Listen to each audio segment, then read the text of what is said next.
स्वागत है आपका सीएम बिहार बोर्ड क्लासेस में। तो कैसे हैं आप लोग? आशा करते हैं कि आप लोग ठीक मस्त और अपने पढ़ाई लिखाई अच्छे तरीकों से कर रहे होंगे।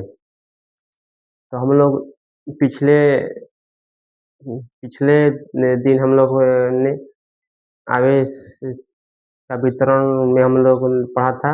आवेश का सतत वितरण, आवेश का असतत वितरण और आवेश का सतत वितरण में हमने पढ़ा था रेखीय आवेशीय घनत्व, पृष्ठीय आवेशीय घनत्व और आयतनीय आवेशीय घनत्व क्या होता है। और हमने कूलाम का नियम को भी हमने पढ़ा था। और कूलाम के जो फार्मूला होता है 1/4πε0 Q1Q2/r², उसको हम लोगों ने सिद्ध किया था। तो आज हम लोग जो जिसमें कूलाम के नियम में जो कुछ बच गया था, जैसे हो गया कि उसका एसआई मात्रक क्या होता है, इसका बीमा का होता है। जैसे हमने रेखीय आवेशीय घनत्व का बीमा पढ़ा था L-1 TA, और फिर रेखीय आवेशीय घनत्व का पढ़ा था L-2 TA। और जो आयतनीय आवेशीय घनत्व का पढ़ा था हम लोगों ने L-3 TA। इन सभी का हमने बिना बीमा को पढ़े थे। तो हम लोग आज पढ़ेंगे जो कूलाम के नियम में जो हमने बीमा और उसका एसआई मात्रक जो छूट गया था, इसे उस वीडियो में पूरा नहीं हो पाया था। हम लोग इस वीडियो में पूरा करने की संपूर्ण कोशिश करेंगे। तो हम लोग पढ़ेंगे आज जो इसमें हम लोग क्या क्या पढ़ेंगे। पहले जो 2-3 व्यंजक इसमें से सिद्ध करना है, उन व्यंजकों को हम लोग सिद्ध करेंगे। और जो जो कुछ परिभाषा है, हम लोग उन परिभाषाओं को पढ़ेंगे।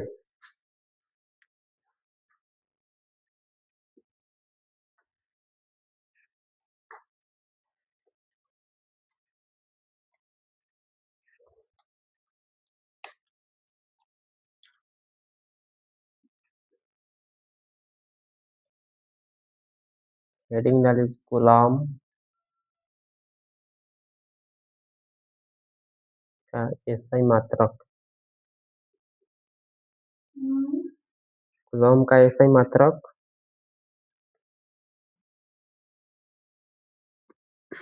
9 × 10⁻⁹ न्यूटन मीटर स्क्वायर कूलम-2 ये होता है। और इसका सीजीएस मात्रक क्या होता है? इसका सीजीएस मात्रक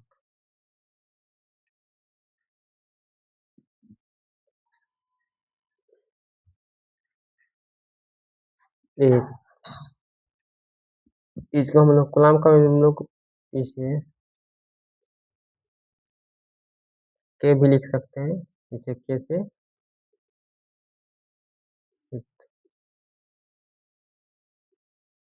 करते हैं।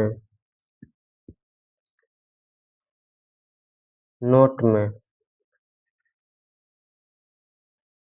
हवा या निर्वात के लिए एप्सिलॉन आर बराबर 1, जल के लिए 81 आर बराबर 81, और जो धातु के लिए होता है, धातु के लिए बराबर इन्फिनिटिव। और एप्सिलॉन नॉट बराबर कितना होता है? तो 8.84 × 10⁻⁻12 न्यूटन-1 मीटर स्क्वायर कूलम-2।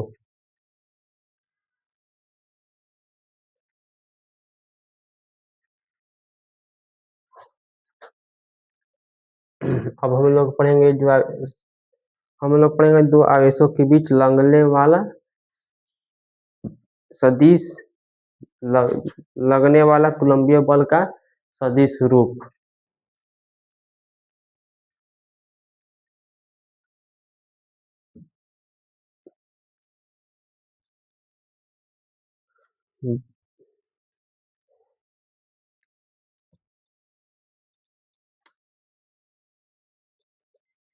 दो आवेशों दो आवेशों के बीच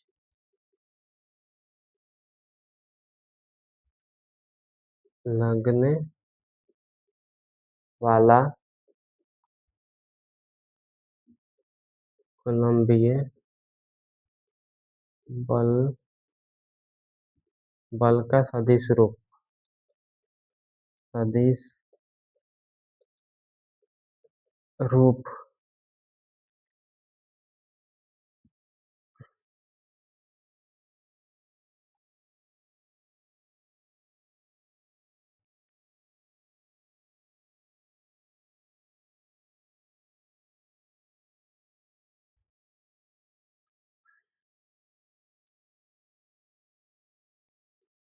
y इधर हो गया, इधर x अक्ष हो गया, इधर ओ हो गया, इधर आपका हो गया r1 वेक्टर, इधर हो गया वेक्टर r2, इधर हो गया r1 minus vector minus r2 vector, इधर आपका x अक्ष हो गया, इधर y अक्ष हो गया, इधर x अक्ष हो गया। तो हम लोग जानते हैं कूलम्ब के नियम से 1/4 pi epsilon not Q1 Q2 बटा में स्क्वायर माइनस R2 का square into R1 minus R2।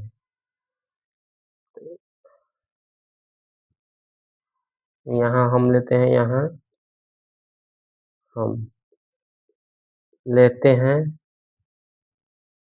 R1 vector minus R2 vector बराबर R लेते हैं। तो F बराबर क्या आ जाएगा 1/4 pi epsilon not Q1 Q2 बटा में वेक्टर इंटू R वेक्टर, फिर F बराबर 1/4 pi epsilon not Q1 Q2 बटा में स्क्वायर इंटू R फैक्टर, फिर यहाँ पर क्या आ जाएगा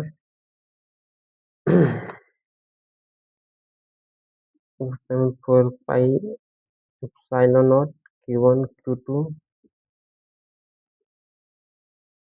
R vector into R cap, ये जो टोपी जैसा है वो कैप हो गया, और आर कैप बराबर हमने क्या लिया था R वेक्टर में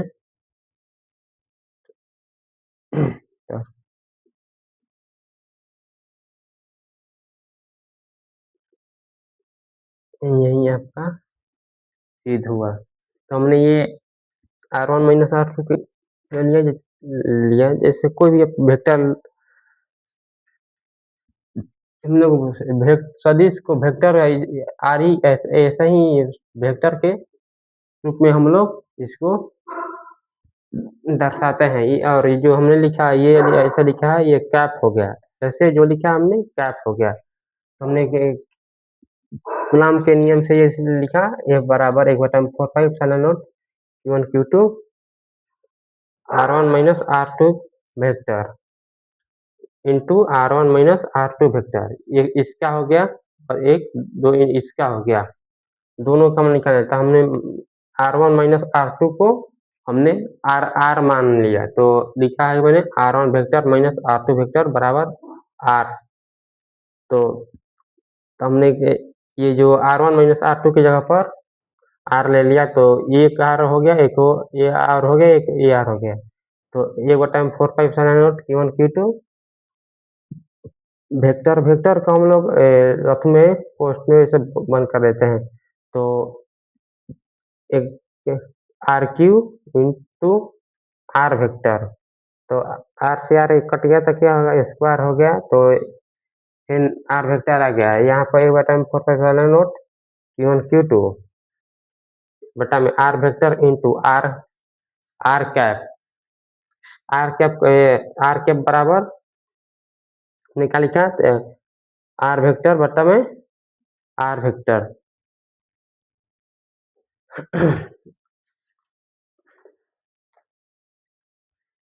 हम लोग चलते हैं सापेक्षिक विद्युतशीलता या पराविद्युतांक क्या होता है।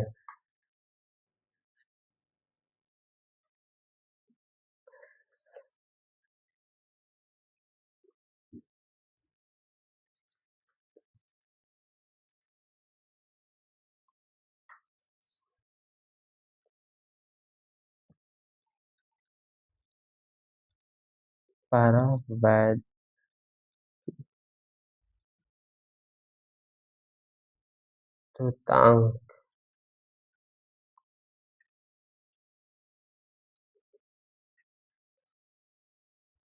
किसी माध्यम की विद्युतशीलता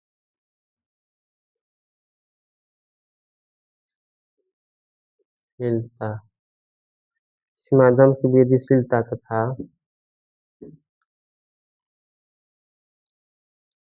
निर्वात की विद्युतशीलता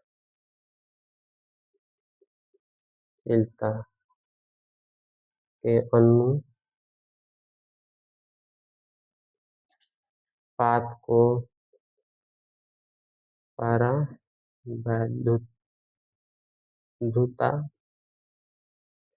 कहते हैं।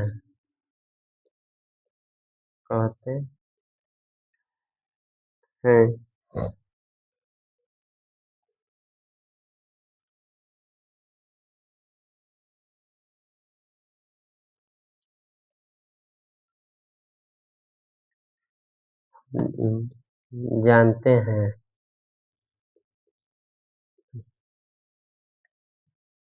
हवा या निर्वात के लिए बताया था हमने कि एक होता है तो एक बराबर 4 पाई साइलन नॉट Q1 Q2 बटा में R स्क्वायर समीकरण इसको एक मान लेते हैं और जो इसमें क्या मिलता है निर्वात की हवा या निर्वात की विद्युतशीलता हो तो हवा या निर्वात के हमने निकाल लिया और माध्यम को हम लोग चलते हैं माध्यम की विद्युतशीलता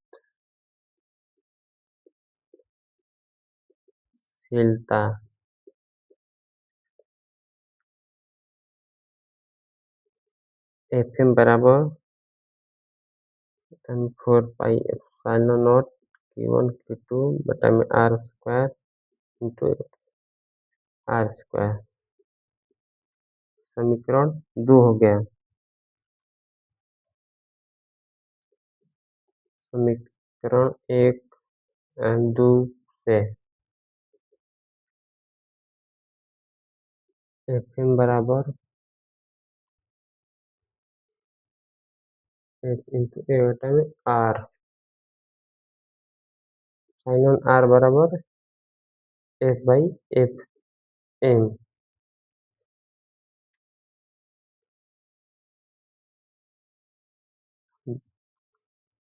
हम जानते हैं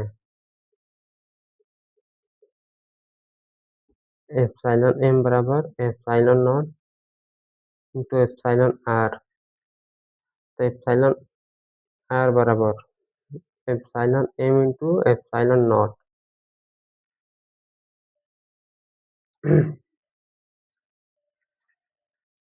हमने हमने क्या लिखा है तो लिखा है कि परावैद्युतांक किसी माध्यम की विद्युतशीलता अथवा निर्वात या हवा की विद्युतशीलता के अनुपात को परावैद्युतांक कहते हैं।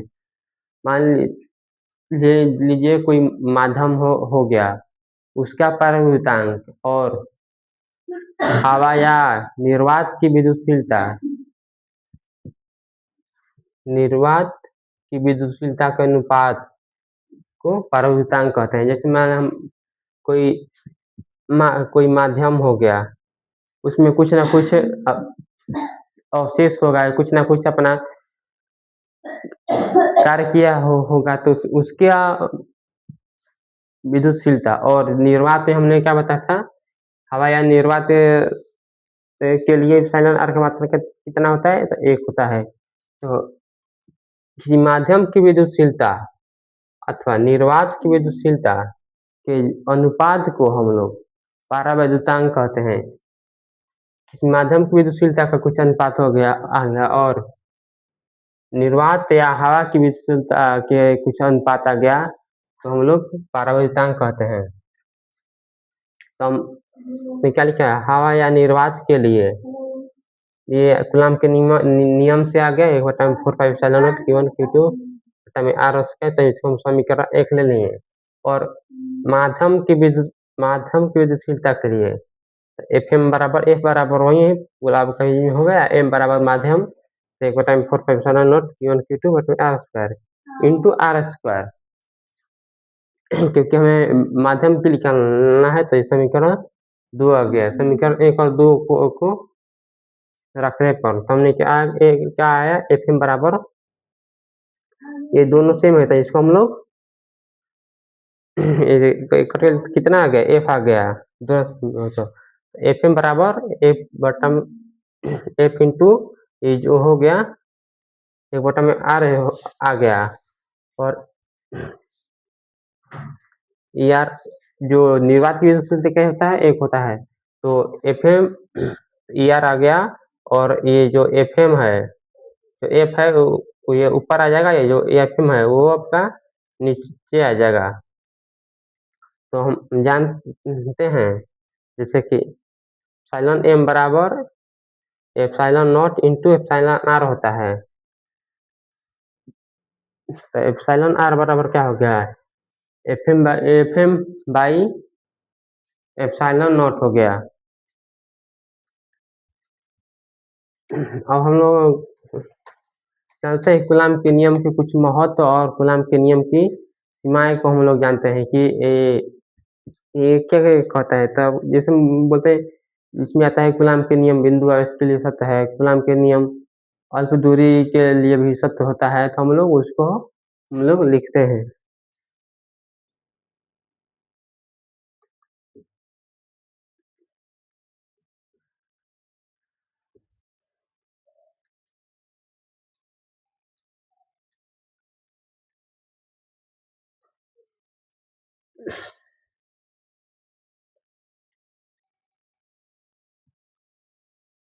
कूलाम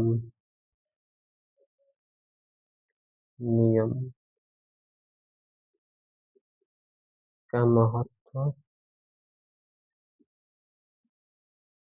अथवा सीमाएं सीमाएं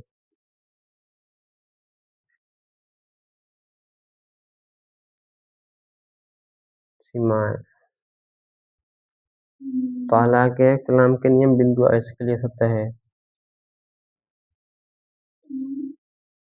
लंब के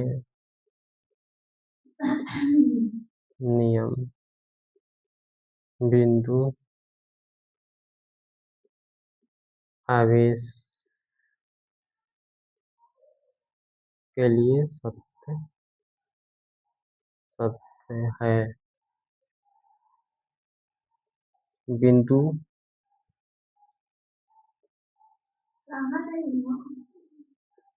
बिंदु आवेश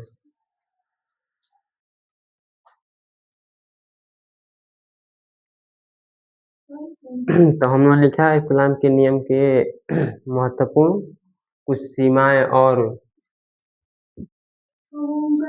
हमने लिखा पहला लिखा है कि कूलाम के नियम बिंदु आवेश के लिए सत्य है। हमने लिखा कूलाम के नियम बिंदु आवेशों के लिए सत्य है। अब क्या बिंदु आवेश क्या होता है, किसी वस्तु का विस्तार बहुत कम हो तो इस पर उसे हम लोग बिंदु आवेश कहते हैं। यहाँ पर हमने एक बिंदु दे ली, इससे आपकी इसका ये कितना हो सकता है, इसका विस्तार ही नहीं है, इस कितना आप रेखा खींच सकते हैं। एक बिंदु से अपने कितना खींच सकते हैं, बस एक ही खींच सकते हैं, तो इसका विस्तार बहुत कम है। तो क्या बोल रहा है, कूलाम के नियम बिंदु आवेशों के लिए सत्य है। बिंदुवश यदि वस्तु का विस्तार कम हो तो उस पर स्थित आवेश को बिंदु आवेश कहते हैं। और दूसरा आता है महत्व कूलाम कूलाम का नियम बड़े आवेश तथा छोटे आवेशों के लिए भी छोटे आवेशों के लिए सत्य है। कूलाम का नियम बड़े आवेश तथा छोटे आवेश के लिए भी सत्य रहता है। बड़ा आवेश हो या छोटा आवेश हो, इस पर कोई निर्भर नहीं करता है, ये दोनों के लिए सही मान्य रखता है। कूलाम का नियम अल्प दूरी तथा बहुत बड़ी दूरी के लिए सत्य है। कोलंबिया बल सदिश योग के नियमों का पालन करता है। और पांचवा आता है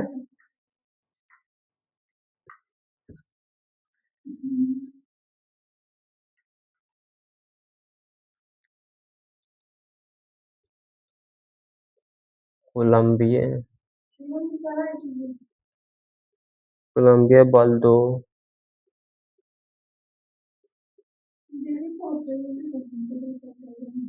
दो आवेशों के बीच उपस्थित माध्यम की प्रकृति पर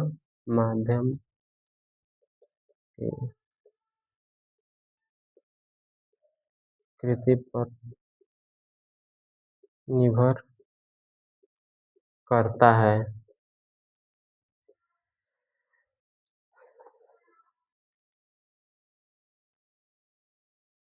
कूलाम के नियम कोलंबिया बल दो आवेशों के बीच उपस्थित माध्यम की प्रकृति पर निर्भर करता है। और हम लोग पढ़ेंगे अध्यारोपण सिद्धांत क्या होता है।